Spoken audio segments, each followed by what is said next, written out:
Good morning. I'm out here on my rock.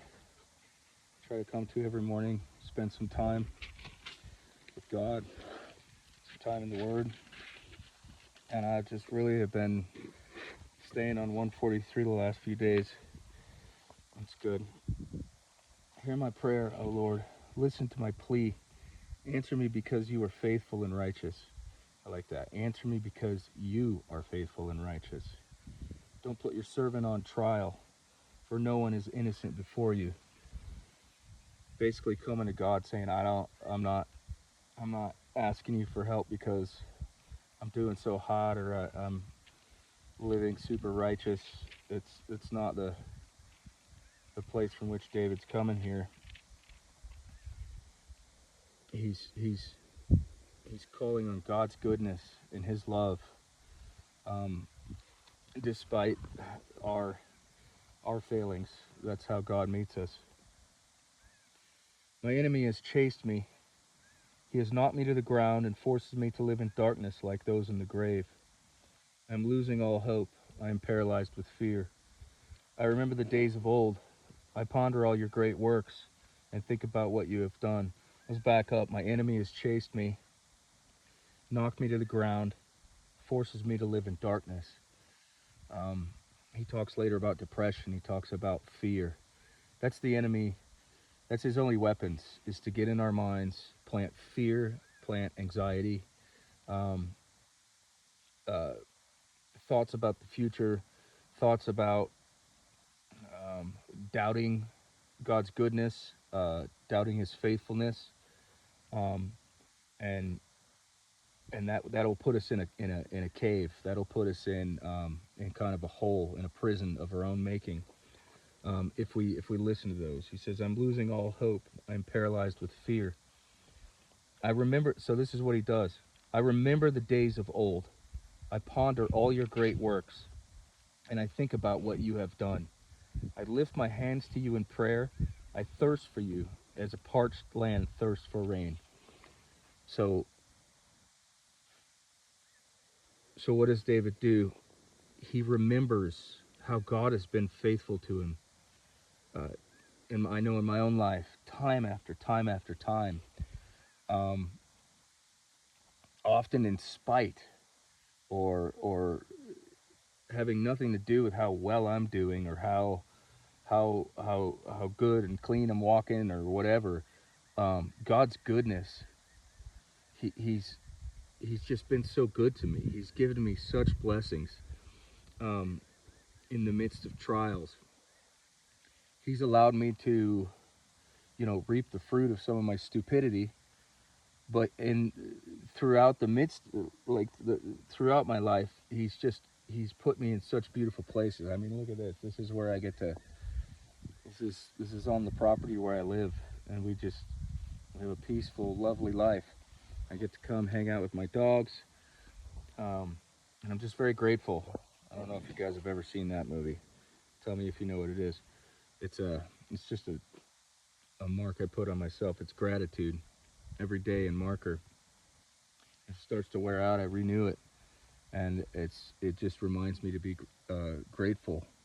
And often I don't need reminding. I'm just very grateful just by looking around. So remembering what God has done is good. Um, I lift my hands to you in prayer. I thirst for you as parched land thirsts for rain. So that longing that we all have for God. I mean, we're out here in the desert. It hasn't rained here in, geez, probably a month, and it goes for longer stretches in the summertime. And so I get the idea of parched land thirsting for rain. But the Lord will come. Come quickly, Lord, and answer me, for my depression deepens. Don't turn away from me, or I will die. Let me hear of your unfailing love each morning, for I am trusting you. Show me where to walk, for I give myself to you. Rescue me from my enemies, O Lord. I run to you to hide me. Teach me to do your will, for you are my God. May your gracious Spirit lead me forward on a firm footing. For the glory of your name, O Lord, preserve my life.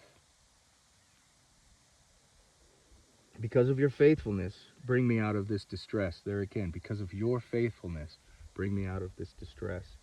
In your unfailing love, silence all my enemies. Shut those things up in my head and destroy all my foes, for I am your servant. And that's just such a good Psalm 143. It's so good. It's just it's a blueprint for staying out of the pit, for staying out of the funk, you know, just continually giving yourself to God, continually offering yourself to Him. You know, I'm not in any kind of corporate church body right now. We're kind of between churches. That doesn't mean you can't serve God. Every day I have a chance to help people, to sacrifice my time and energy to help others. That's, I believe, serving God if it's done in the right heart. You know, when you see people in need, it's like robots. See a need, fill a need, and that's a servant of God. That's how God moves in the earth, as He uses His people. So, you know, times can get dark. You can let the fear and the anxiety creep in until you're just down in a pit and you can't see anywhere out of the darkness that you're in. But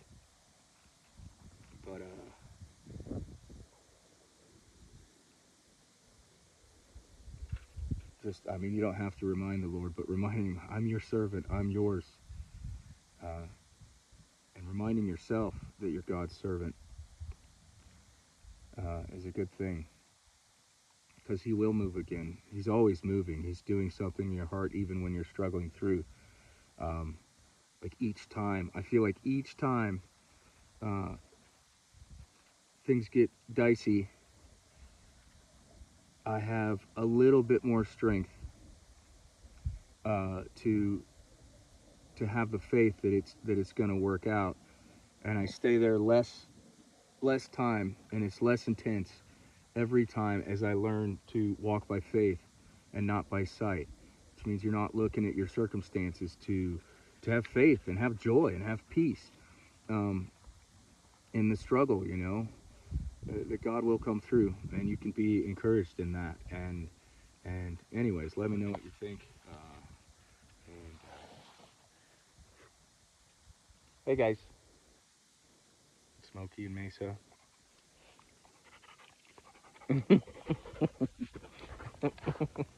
Anyways, oh.